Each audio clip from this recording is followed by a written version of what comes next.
episodes of Damned, our D&D Let's Play podcast featuring myself, your sometimes benevolent, often malevolent Dungeon Master, Jordan Robin. And, as always, I am joined by my fellow players. Hi guys, I'm Katie, and I play the grumpy but glorious Safe. Hey everyone, I'm Christina, and I play Winterra. And I'm Drew McLean, and by Bahamut's sick-ass skate park, I play the good Dr. Arlo Aegon. What? Oh my god, he's a fucking property dealer now. He's really expanding out.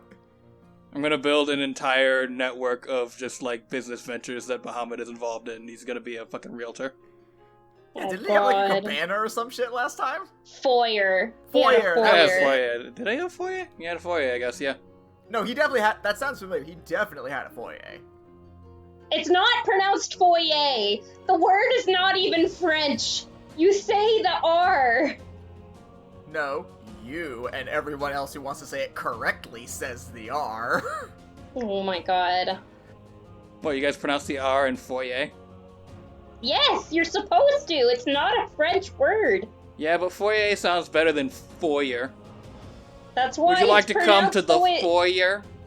Oh god. Alright, give us the backstory, J-Ro. J-Ro. If you ever call me that J-Ro. again, I have been calling you that since high school. Shut the fuck up and do and the I have backstory. been avidly rejecting it since high school. You smug bitch. Your newest K-pop star, J-Ro, with his song Love Me Heart. Take it away, J-Ro. Drew, I'd like to remind you that we are not starting off in good terms for you, so maybe be careful whose side you pick in this battle. Anyway, let's do this recap. Yes, queen. Last time, the agents arrived in the capital city of Dyrad Thymar for their next mission. Upon arriving, the group was introduced to Kaladan, a member of the city guard, and Arlo's friend from his days in training. Kaladan brought the agents to the town of Ruinspoke, a nearby military training base, outpost, and demon refugee town, which would serve as their default base of operations during their mission. Upon arriving, they were introduced to Kane, Sogle, that served as the drill sergeant. Kane was struggling to motivate his new recruits, so Kaladan suggested the agents take the Trial of Shadows to show what fully fledged government operatives could do. Despite initially recoiling in fear from his past attempts at the trial, Arlo and the others handily dispatched the Shadow Demons and passed the trial. After being led to their room, they received an invitation from a starfish flying at Mach speeds into Sate's Gob to Big Beggy's Wandering Tavern. Unwilling to pass up on their favorite eatery, the agents went down to the Sea Hag's restaurant for a night of food and fun. While there, Arlo got to reunite with Sweetie Puffy Boy, or Spib, the bipedal pufferfish that had given him an invite back in Silvery Moon. However, for the first time, not everyone enjoyed their meals, as Arlo barely managed to choke down his drink, while Winterra found her Suna to be surprisingly revolting. After their dinner, Kaladan asked to speak with Arlo privately. Kaladan revealed that he actually knew it was Arlo in disguise, telling the clerical dragonborn, "We need talk." And thus we resume our tale. Arlo, you are still behind Big Beggy's. You are, for all intents and purposes, still disguised as Sal. However, Cal has just revealed that he knows it is you. Within the same breath as saying that we need to talk, he then says, "What the hell do you think you're doing here, man? You know you can't be out here doing, like, this?" Hey, listen, okay? I've got this dope-ass disguise, and, like, no one else is gonna notice that it's me. You figured it out as just some fluke accident. I mean, you figured it out, and also, like, a bunch of people on base, and Arrow and I have really been hanging out with the past couple of months. This might be a bad plan, but it's the plan we've got. Well, Arlo, would you like to know how I figured out it was you? Best friend's intuition? Yeah, nah, not so much. So, you had 3 big tells that let me know it was you. First of all, there was that last little, weird guardian magical thing you did where you summoned, of all frickin' people, Dragonborn music star Ronnie Flash. Like, come on, man. Only the Fire Dragonborn listen to that, which means Gold Dragonborn and Brass Dragonborn. Ain't no way no Red Dragonborn would ever listen to that. They're all into their weird modern things, their Skrillex and whatnot, you know, all that. Like, they ain't into the good music. So that was a big floop on your end. You don't know that. I mean, plenty of Red Dragonborns probably listen to Ronnie Flash. He's, God's an icon. He gives you a look that you know deep down in your soul is not true. Yeah. Second thing you messed up on was actually something that you said to yourself while you were still in the middle of your little trial of shadows, where you said, oh, it's just like going back to kindergarten. Oh, alright, use that ridiculous accent you were using, which, by the way, not the best I've ever heard, but we'll get to that. What? My accent is impeccable. Oh, for the love of God, stop it. This is a very convincing accent. Right, I am right. a master manipulator now with this accent. Would you like me to tell Kane? No. Thank you. Now, here's why you saying that was like kindergarten was not the smartest move on your part, because you had told me that you had no military background experience. Which, if that were true, you wouldn't know what the Trial of Shadows was all about, now would you?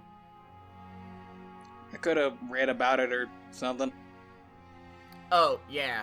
The one guy that can do that thing you would have read an article about. Mm-hmm. Well, that all just kind of led me to know that you was lying about being a Red Dragonborn. The last thing was what let me know who you really were. And he points to your waist. Now, I can list on one hand number of people who carry any sort of weaponry with the Aegon family symbol on it. And you don't strike me as any of the other ones. In hindsight, I probably should have clocked that a bit earlier. Yeah, I probably should have wrapped that up in cloth or something. Yeah, I'm just gonna go ahead and Arlo actually he takes the bag of holding and he takes the hammer and just kind of just tosses it up in there. Day late and a dollar short, my friend. Now that little mystery's been unpacked, you have to realize the situation this puts me in now. Because there's a lot of things that can get someone court-martialed and otherwise destroy their careers in the Dragonborn military. And that number one at that list is defying Kamodra. And if she finds out that you're here doing what you're doing, and I knew about that, that's career suicide, man. Well, she ain't gonna find out, because as you've pointed out, there are only 3 tails, and now we're gonna correct them. So thank you very much for your assistance in this matter, my friend, but we have an investigation to take part in. Unfortunately, those 3 were how I figured it out.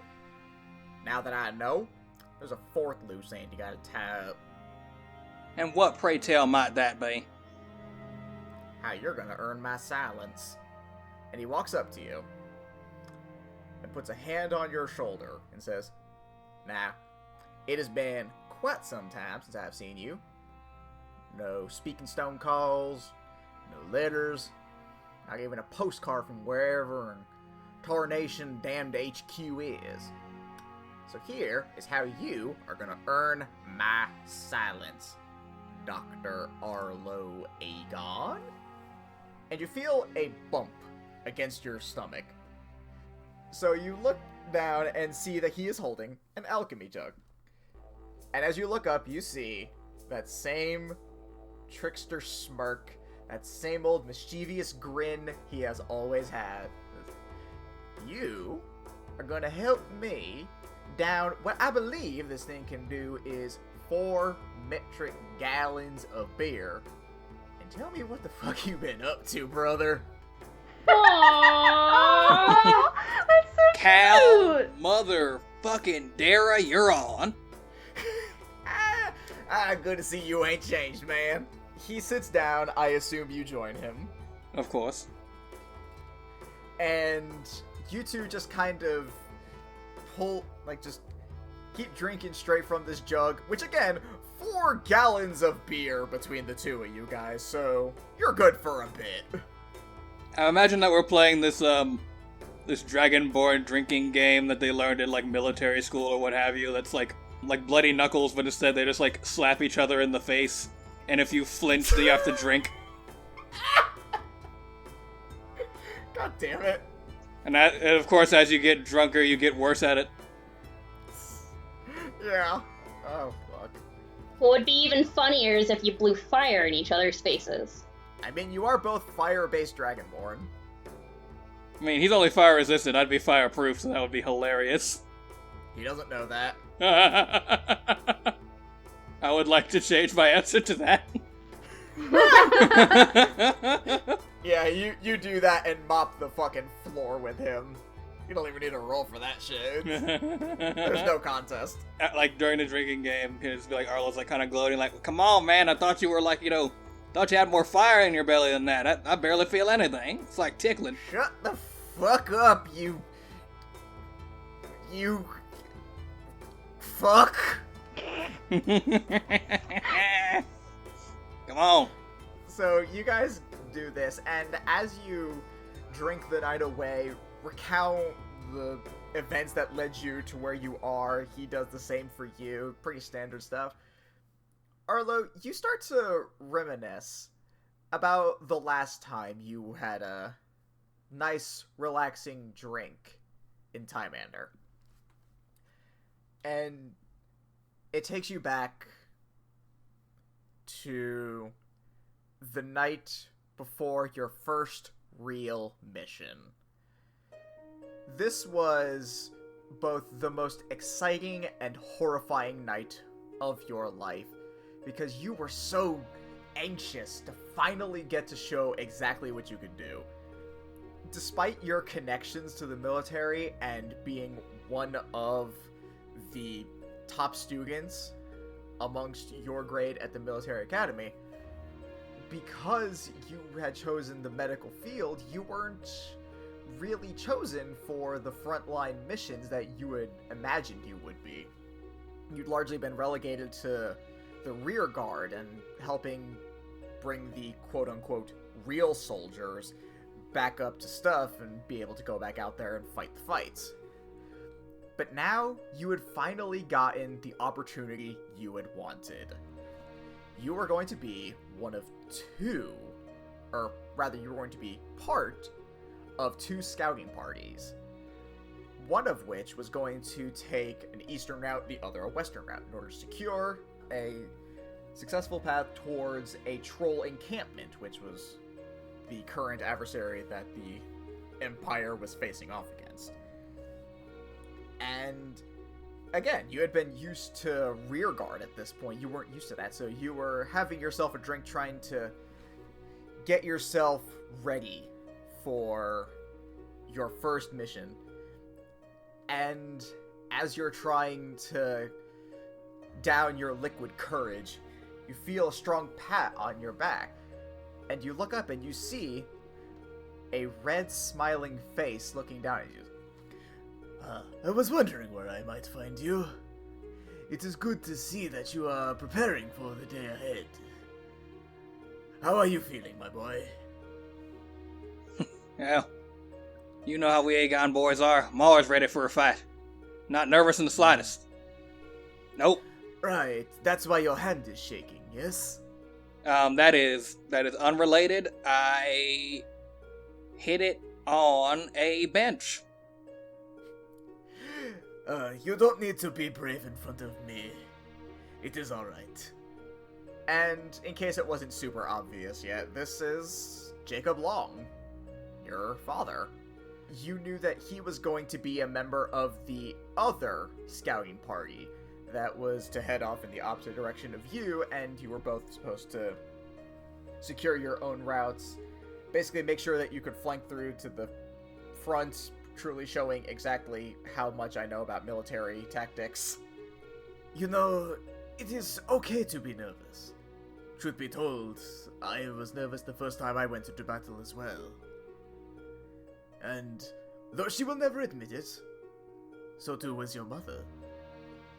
Alright, Dad, I'll believe a lot of crazy things, but I will never, ever believe that Mom has been nervous about anything. That woman is made of stone, damn near.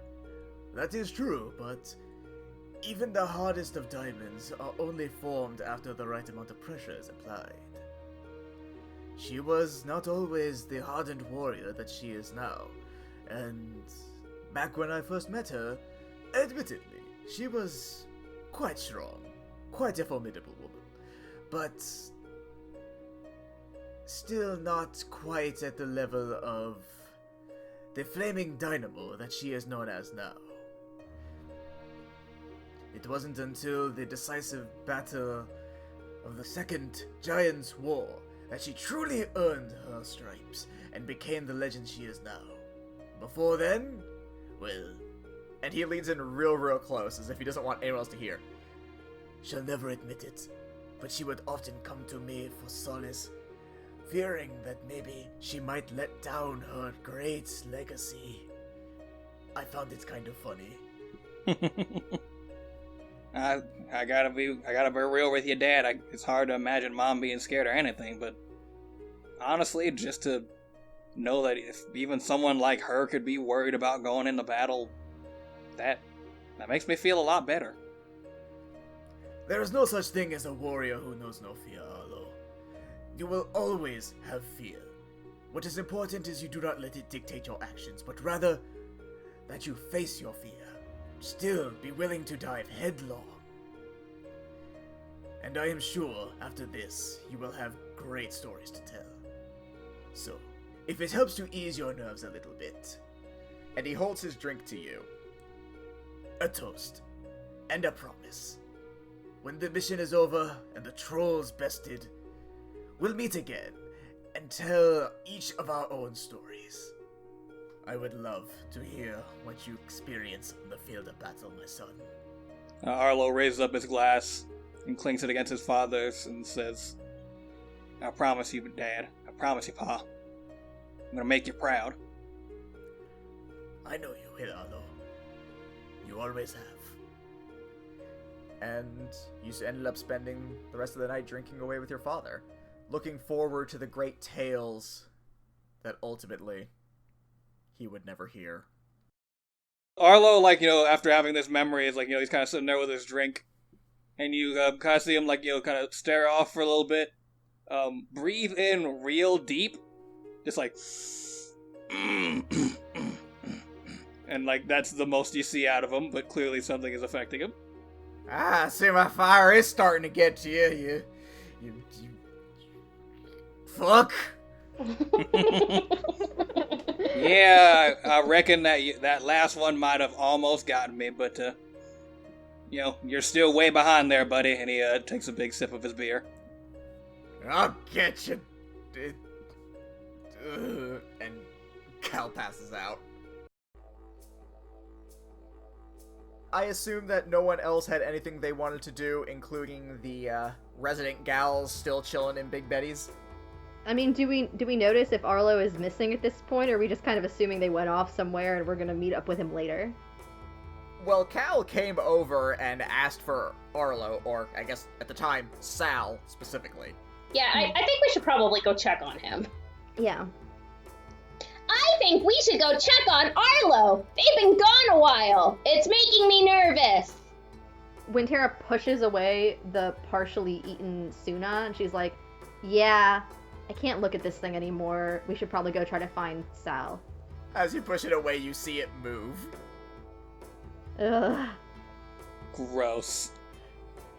Also, fuck you for the Suna being surprisingly whatever. What the hell? I was like, I'm just gonna let that go, and we're gonna go into the episode, we're gonna continue going. I can't let it go. Fuck you. I'm too proud of that. Anyway, when Tara and Saith, you guys head around to the back, and you see Arlo holding an alchemy jug, still filling itself with beer, next to a highly unconscious and very loudly snoring Cal. Ah! There you are! Yeah, Arlo disguised as Sal, like, just kind of, he picks his buddy up and kind of slings him up over his shoulder and kind of like, doing that sort of helping walk your drunk friend home type of walk that you see so often in movies. And he's like, hello there, Seth. My friend Cal, well, we'll talk more about it later, but, we should first get him back to his room. That seems appropriate! And she goes around to the other side and takes his other arm and puts it around her own shoulder. So you guys take Cal back to his room. I assume you guys also in turn retire for the night? Sure. Yeah. Along with the playing of the Glockenspiel. Of course, playing the Glockenspiel. Go ahead and roll me performance. And during that, actually, like, before we retire for the night, I think everyone, like, we all kind of, like, we sit together in our room. And, Arlo, like, after, like, going over the fact that, that Cal was able to figure out who he was, and pretty much, like, letting the team know, he's like, I'm gonna not use my hammer for this adventure until such a time that it is necessary. That might be a good idea. It is, well, sort of your calling card, I would say. Yeah. In hindsight, it was pretty obvious. I probably should have remembered that, the family crest is right there on the bottom of the handle there. Well, in your defense, when you get to using something quite often, you kind of become accustomed to its details and forget the importance. Well, I guess for me, the importance doesn't lie in the family mark and just who had it before. Honestly, sometimes it doesn't even feel like it's mine. Well, there goes my heart. Christina, what'd you get? Not 20? God damn it! What in the fuck? As you guys are having this emotional hammer talk, you hear just the most beautiful Glockenspiel tune serenading you in the background. So when Tara looks up from playing, as Arlo says or as Saith says that you forget the importance of it, and then she looks back down at her Glockenspiel and she's like, I think important items always kind of stay important, and you always sort of remember who they belong to. Yes! I'm not very good with words, as I'm sure both of you have noticed. I mean, I have my very own. And she pulls like a necklace out from under her armor. It was my mother's. That does remind me. I think all three of us are about due for a talk. I'm not even gonna lie, I'm not brave enough to go first, but I think all of us have some baggage that we need to get off our chest. You mean other than being attacked by a wild circus that murdered my best friend? And cursed me to be always happy? I mean, yeah, we talked about that, but we still don't know what's going on with whatever vision that Wintera had before. Oh, right! I never got to ask you if you were okay. When Tara takes a sharp intake of breath and looks off to the side after she's done playing her Glockenspiel, and she looks back at them a little hesitantly and says, and specifically she locks eyes with Arlo, and she says, are there a lot of fire breathers here in Time Mander, Arlo? I'd say we make up about, maybe a fourth of the population, so, yeah, that's like, well, and then if you factor in the demons that can breathe fire, so probably more than that. I mean, there's not a lot, but there's some. Cool. So, the image from Silvery Moon was my other brother. His name was Oliver. When we were all young, there was a very bad forest fire. It was devastating. for the entire forest. Lots of lives were lost, and at first we thought we would all be okay. And she kind of puts her hand to the back of her neck, and you almost sort of see what looks like a scar where her neck meets her shoulder. But me and Erwin made it.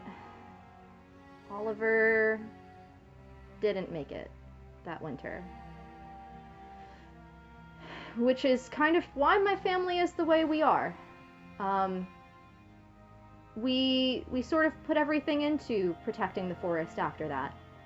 We had to. Not just for ourselves, but because everyone else needed to know that there was safety somewhere. It's part of why I joined Damned, really. I couldn't let people go unknowing that there's not more of a force willing to stop things that can be prevented. And my brother and my mom and my dad do a great job back home. But I know that home's not the only place that there's things like this that happen.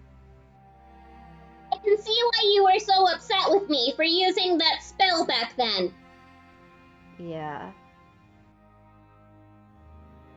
I'm genuinely sorry. I will be more careful in the future. I appreciate it. She kind of looks down, and, she takes her hand, and stops messing with her shoulder. And she looks back at both of them a little hesitantly again and says, I have a bit of another confession. In battle, I can focus on a lot of things that aren't fire. But out of battle, it really freaks me out, honestly. It's awful. And if I'm ever different afterwards, I don't mean it personally. It's just who I am. I understand. I threatened to murder you both on a daily basis. I think I can forgive that much.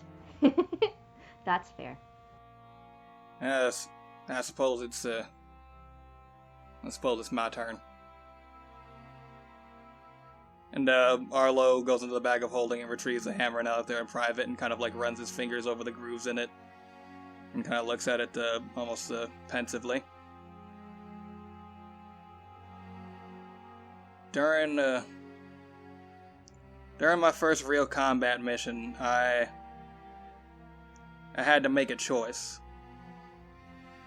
I had to choose to follow orders and take a route that would bring me back to position faster, or to disobey orders and back up another squad that I had a gut feeling wouldn't be okay. The leader of that squad was my father, Jacob Long. From the reports, he was valiant, heroic, like he always was. In fact, he was the only casualty. Only reason his squad made it out alive is because he held everyone off. But I didn't go there to back him up. I followed orders. I did what I was told without questioning. And because of that, I lost my father. And my mother feels like she lost everything.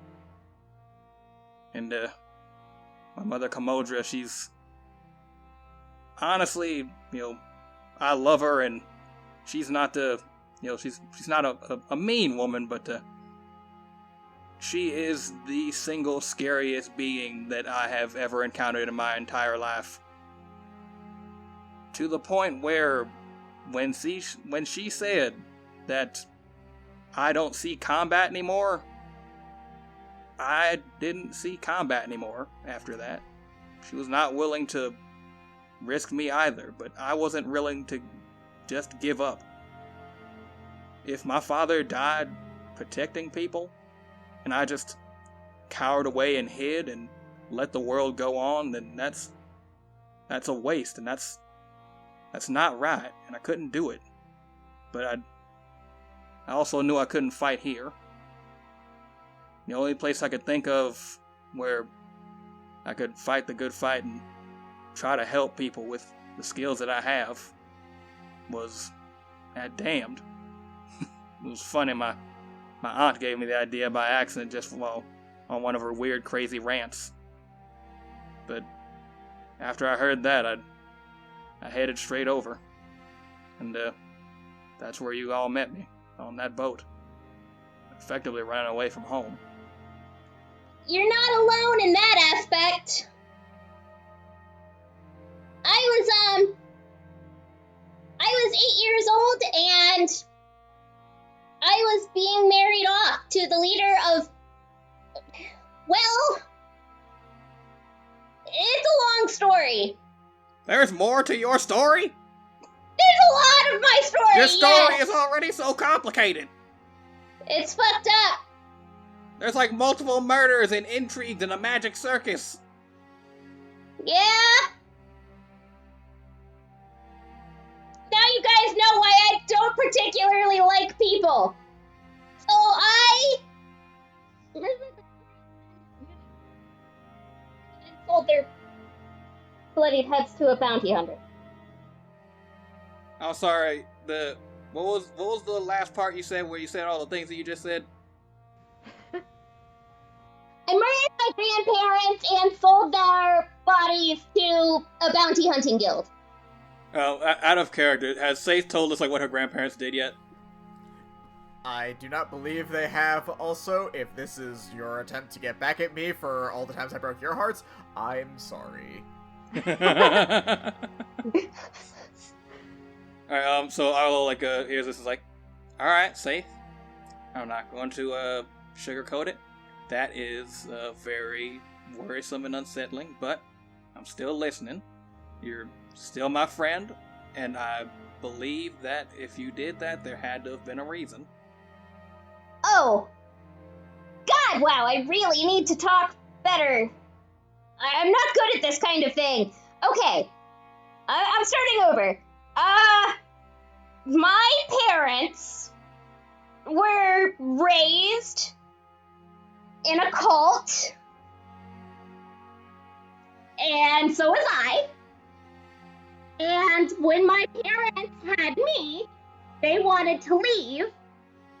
And when we did, we were caught.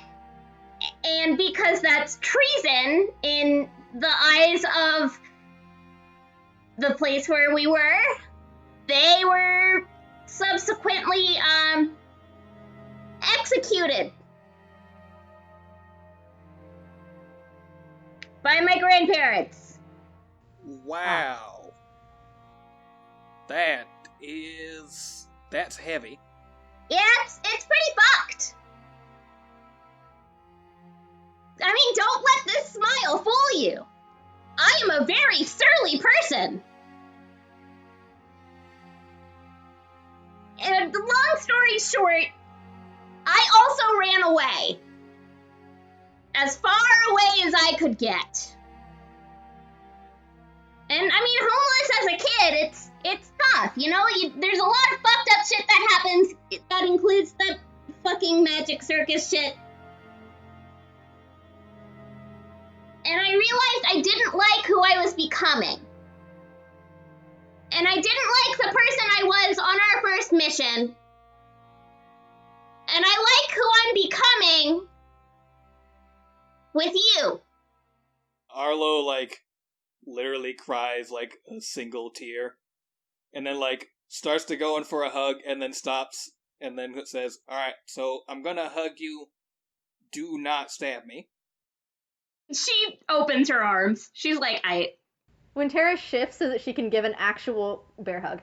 Oh, fuck you! Oh, I love it! Oh, God. Arlo's jumping in. It's a three-way hug. Thank you, Christina, for bringing that back so I don't have to come back into this scene emotional. This is the best. And then there's a small knife in Arlo's back and say, stabbed him after all. No. And then he's like, oh wait, where's my wallet? Turns out it was actually her dagger of thieves. Oh, yuck. Sorry, force of habit. You know what? Baby steps. We'll chalk that one up as a learning experience, and please give me back my wallet.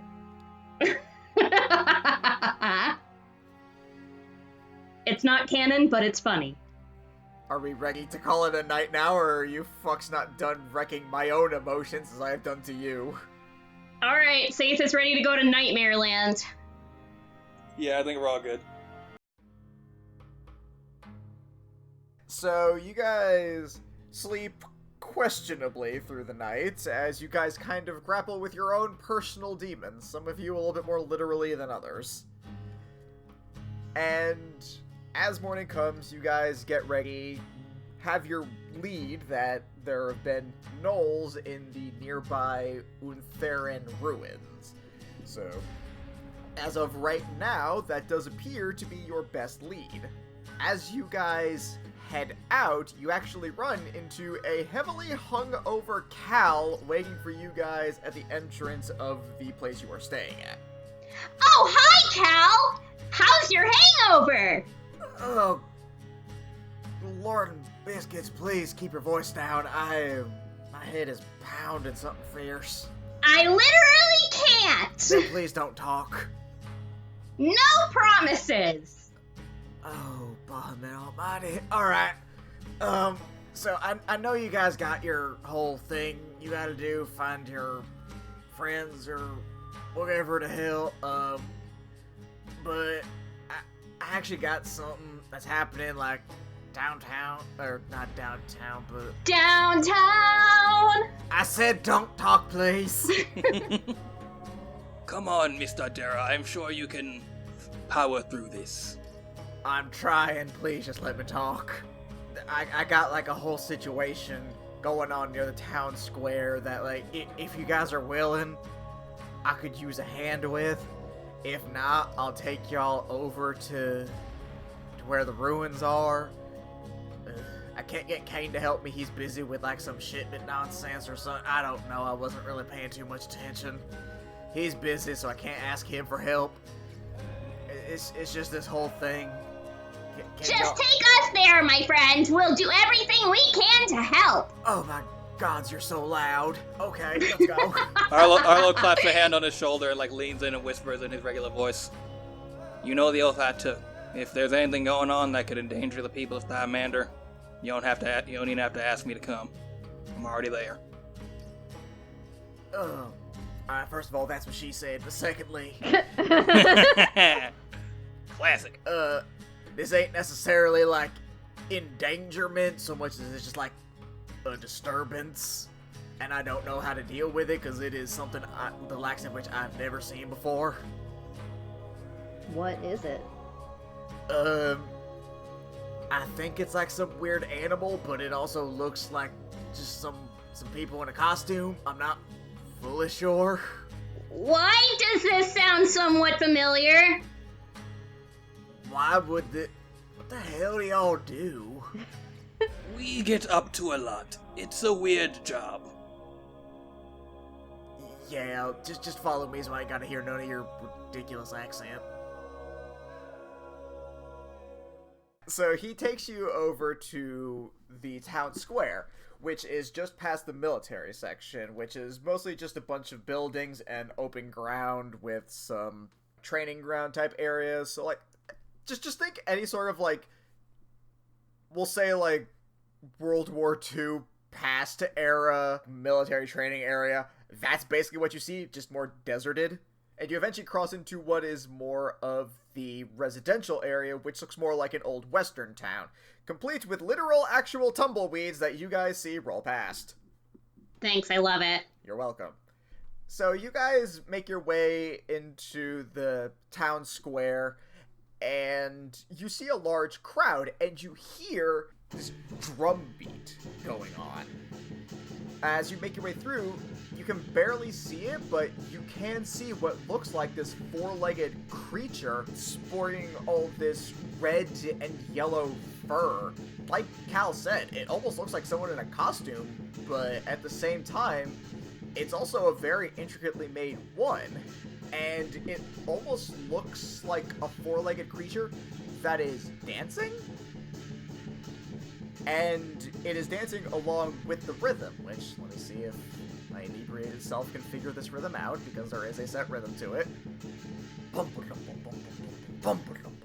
Oh, fuck you. I knew it. I knew that's what it was gonna be from the start. You motherfucker. You figured that out a lot faster than I thought you would.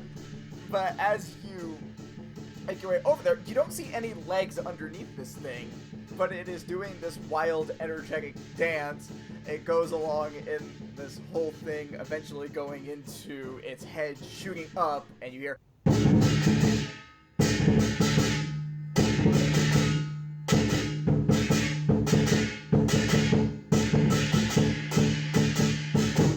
And it just kind of like shoots to either side, and then does a weird rolling thing, and then jumps over and shoots way back up. And from underneath it, you can see 2 kobolds. And there is... You can see off to the side a drum, a set of cymbals, and a gong that are magically playing themselves. As well as a hat that people, mostly demons to be clear, are throwing gold coins into. Arlo kind of looks over to Sal and is like, I mean, this is definitely weird, but it looks to just be some kind of street performance. I know, but like, it's drawn everyone here. It's like a huge, like, build-up of people, and like, it's not... They did not get permission to do this. Like, I don't know who they are. And again, like, this is technically not my jurisdiction. I'm technically supposed to be in the capital. And I am also, admittedly by my own design, unbelievably hungover. I'm surprised I'm standing right now, honestly.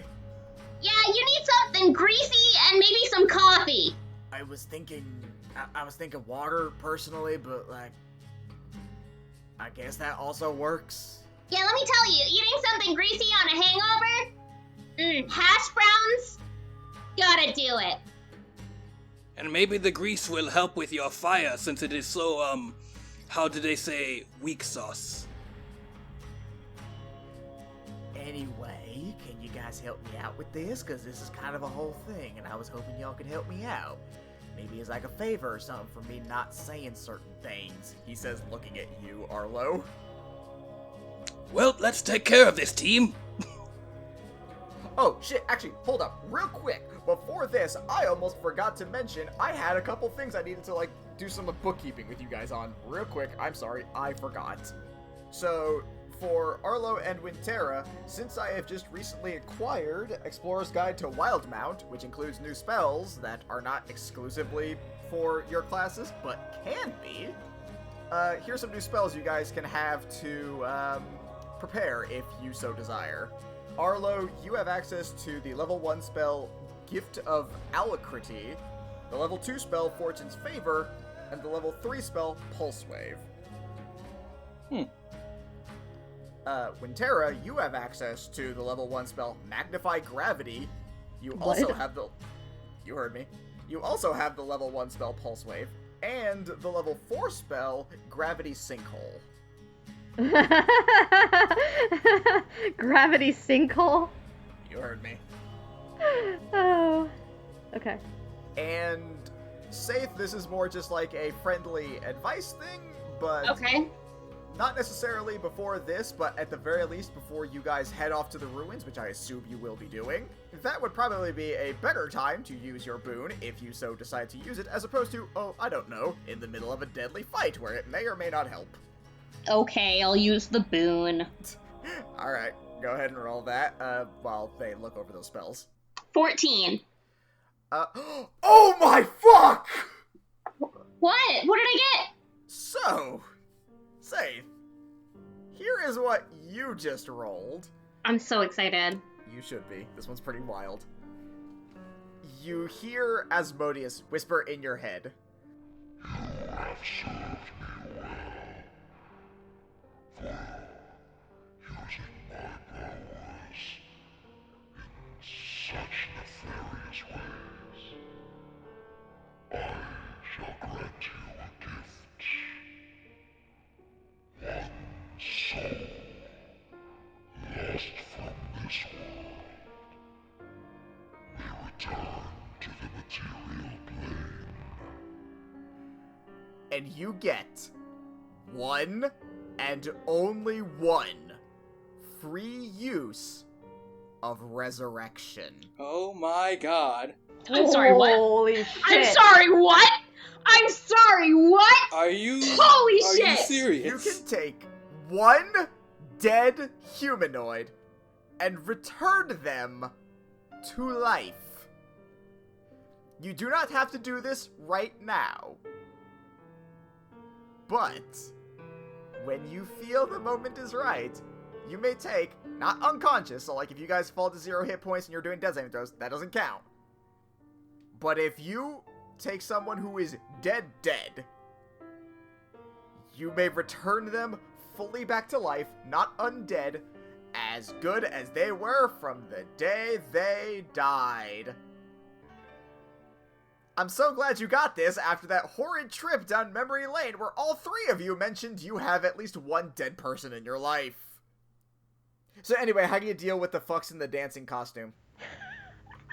I am 100% sure that Saith also does not tell anyone that she has this ability now. It doesn't seem like relevant information yet.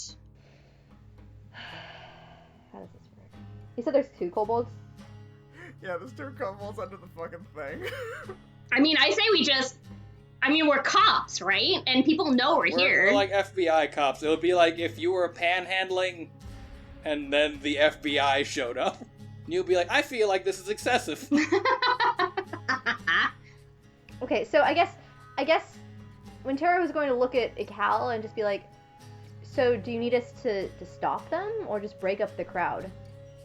I mean, either or, really. Like, I feel like one leads to the other, kind of, no matter which way you slice it. It's just like, it's kind of a disruptively large crowd, and again, they very much did not get permission to do this. Okay, so when Tara just kind of shrugs, and I guess I will attempt to cast Hold Person on one of the kobolds. Alright, the one in the front half of the costume or the one in the back half of the costume?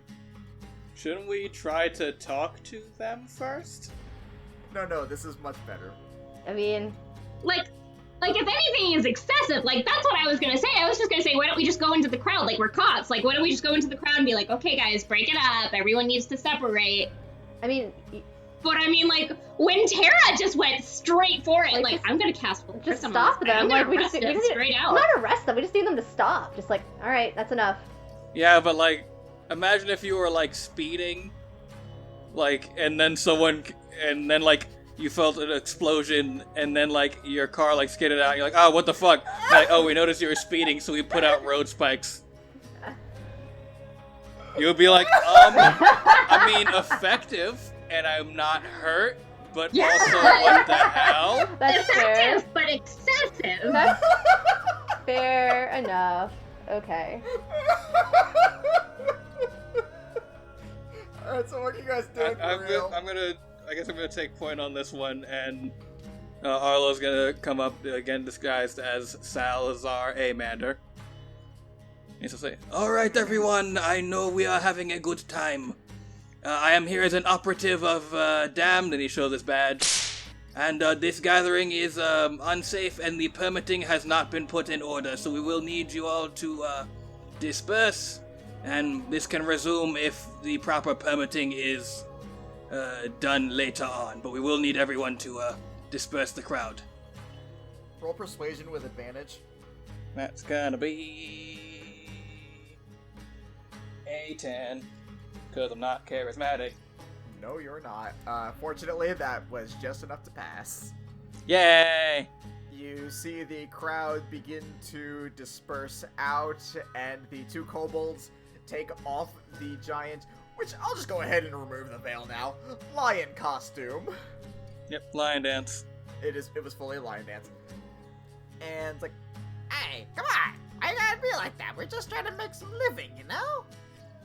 We understand that, and your act is actually very lovely. However, you do need to achieve the proper permutation in order to perform out in the street.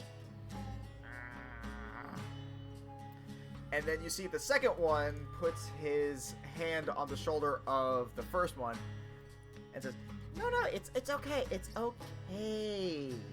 They're just doing their thing, like they said. They're with them.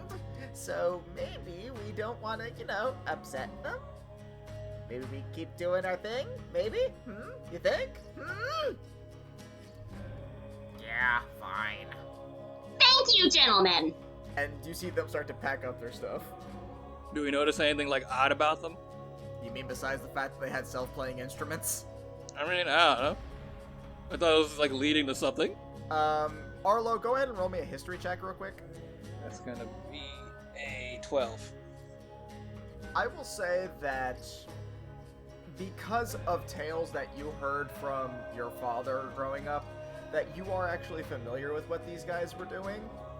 And you would also be aware that people who do this particular form of performance are not typically weaklings, but they're actually trained fighters and are actually, they're primarily kobolds, but at the same time, they're usually much stronger than your average kobold and can definitely hold themselves over in a fight pretty well.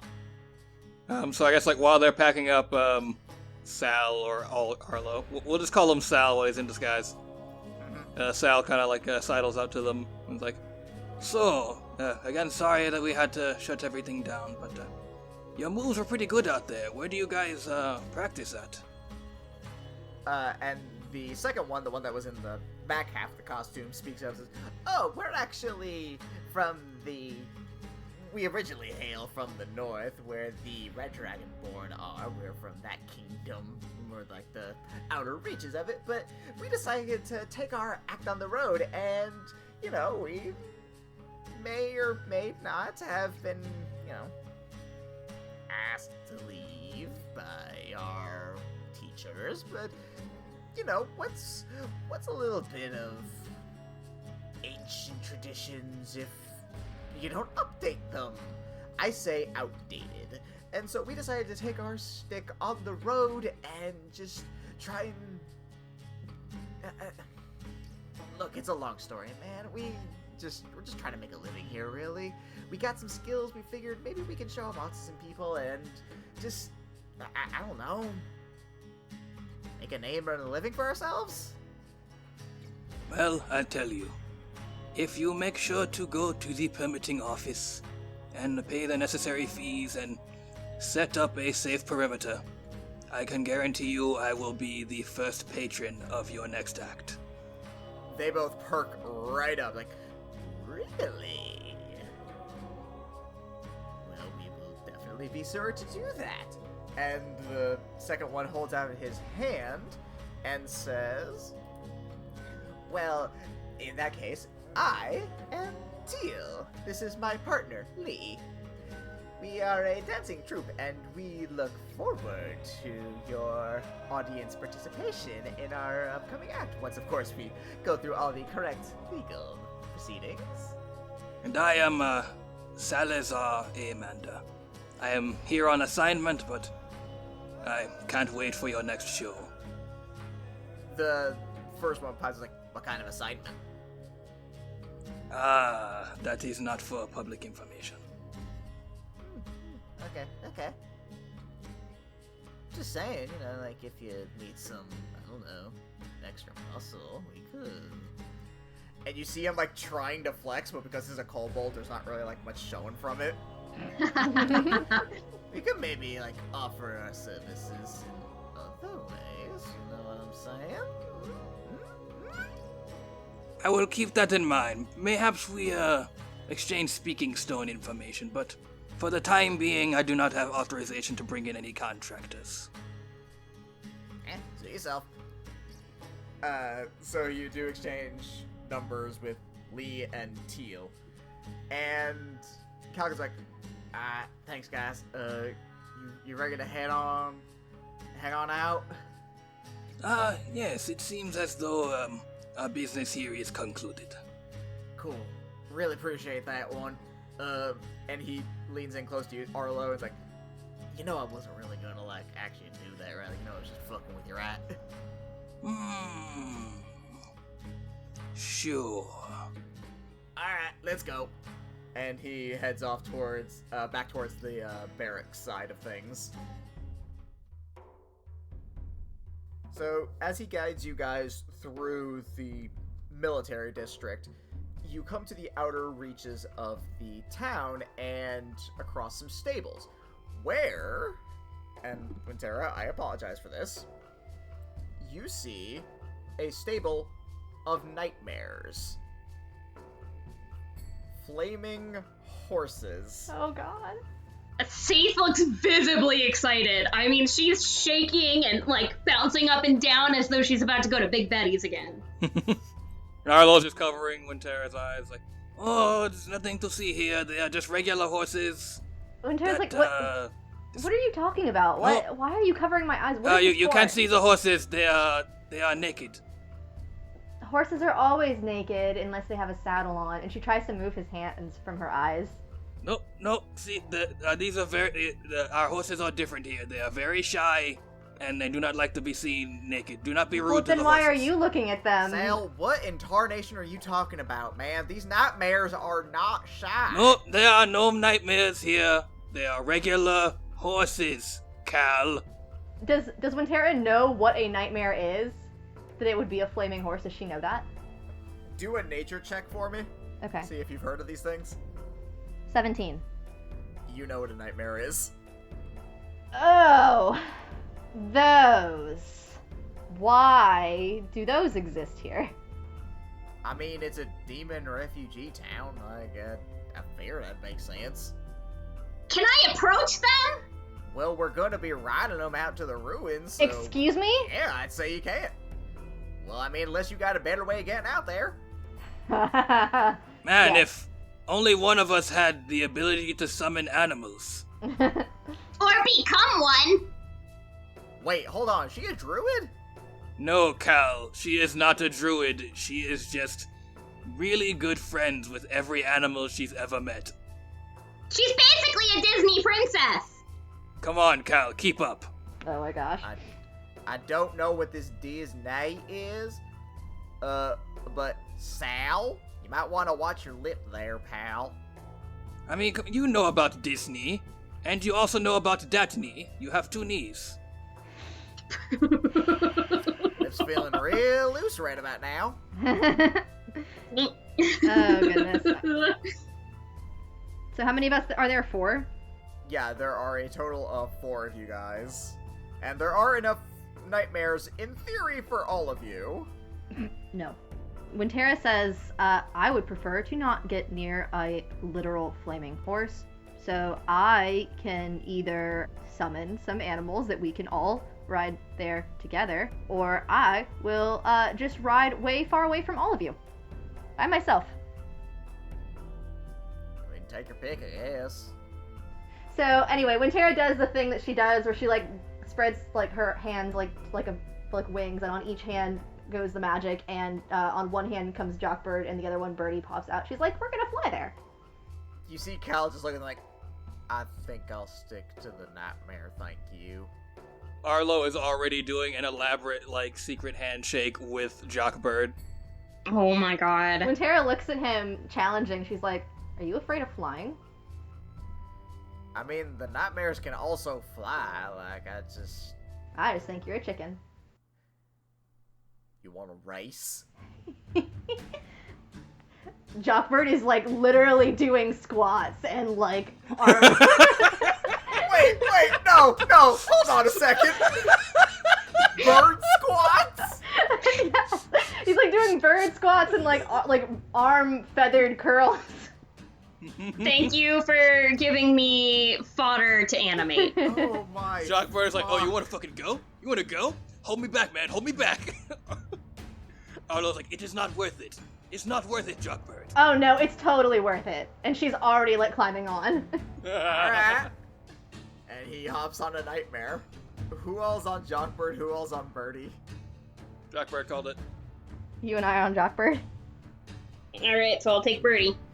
Alright, so you guys valiantly attempt to race against Cal on a nightmare. However, as I explicitly stated 5 minutes ago, the nightmare has a faster flying speed than the birds, so he wins. Wait. What if... Are you gonna waste a spell slot on this? Yes. Okay, do it. What if, it instead, made me a wisdom saving throw? It fails. I'm going to cast Command, and my command is going to be Halt. Alright, cool. He doesn't move. What direction do you go? Oh no! I mean, does Arlo know where Would we have to Arlo go? not know where the ruins are? Roll me history with advantage. That's a 19. Yeah, nope, you know where it is. So we fly by, and like I fully in Arlo's voice goes, "Oh, tough luck, Cal. See you later." 1 second. Oh god, why? Okay. Alright, so you guys make your way off. I regret my decision. You made it. I heard the dice roll, and I'm not comfortable. So you guys make it over to the ruins. After like a couple seconds, Cal makes it over there. Just kind of looking at you, like almost like partially butthurt, but also like a little bit disappointed. Really? I don't know what you're talking about.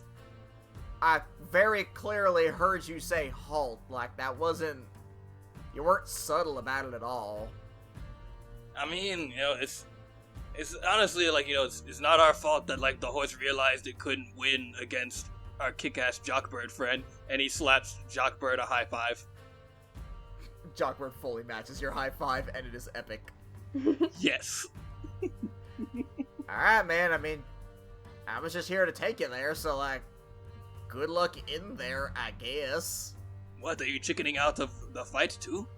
I have other things I have to do. I was just meant to guide you guys. Alright, fair enough. Or do you not think you can handle it on your own? I'll handle your mom on my own. Hey, you watch it. She is a very kind lady and does not deserve your back sass. I give her the back sass and the front sass. Okay, first of all, can you please stop with that stupid accent? We're out in the middle of fucking nowhere. No one here is gonna know. It's fine, Arlo. Shit. I am a method actor. This is my art now. He's your problem now, later, assholes. And Cal flies off. Okay, but in all seriousness, please stop. I beg. It's fine. That voice actually hurts my throat a lot. Oh, thank God. Oh my fuck. Alright, so you guys, how do you approach the, because you guys, like, there's a singular entrance to the ruins. Most of it is underground, so it's essentially just like a stairway into the ruins leading down. A stairway to heaven? Except it goes down, but sure. So it's more of a highway to hell. Except there's stairs. I'm gonna check for traps. Roll it. 16. There are no traps. Sweet. So, you guys make your way down, and it takes you a little bit to get down there, but you eventually start to see that the stairway is lit by torches. It doesn't start off that way, but eventually there are torches lighting the way as it gets darker and darker. As you reach the bottom of the stairwell, you come across a large door. It is already creaked open, and what you see inside is a large room, almost. It looks almost like the hyena's den from Lion King, the elephant graveyard, if you will. Like, just a bunch of stones and the skeletal remains of various giant creatures make up the landscape of this dark, desolate cave. But there are also several knolls that you see along the various stoneways, all facing one main knoll who sits upon a throne made of bones. The knoll himself wields a large great axe that he holds off to one side, and circling his head, you see 12 stones, roughly the size of a marble each, of various shapes, sizes, and colors, orbiting his head like the planets to the sun. And you hear the gnolls chanting,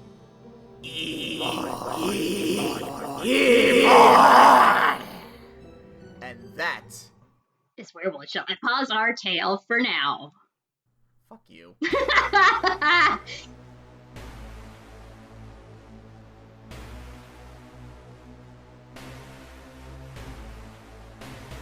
Hello everyone, Jordan here to let you all know that we have a few plugs to shout out and a blooper that didn't get to make it into the episode proper.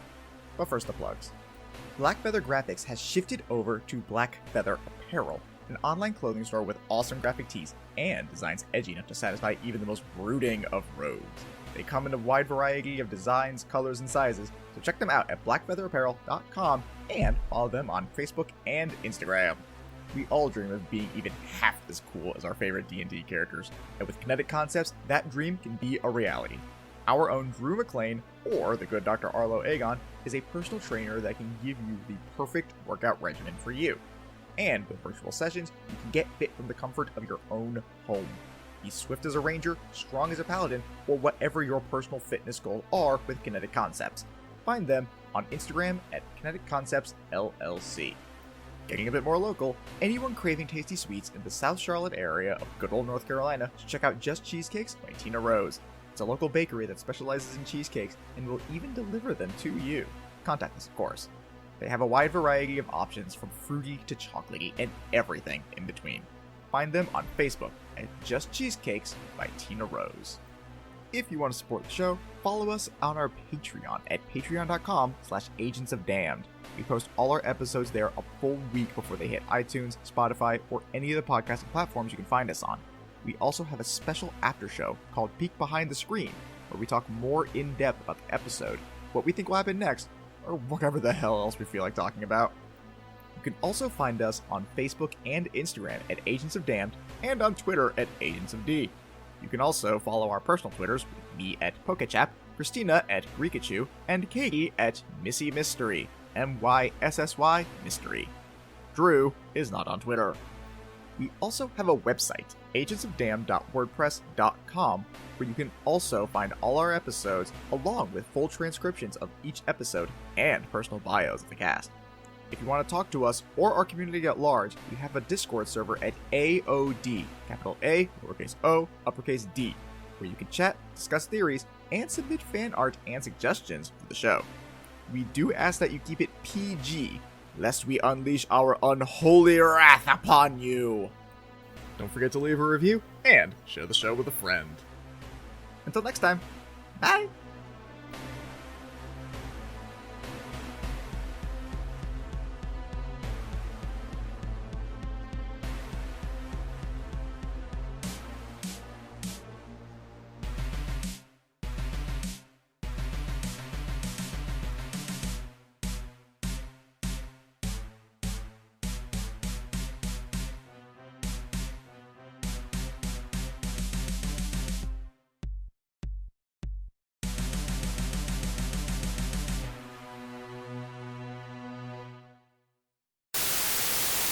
And you look down and see A penis.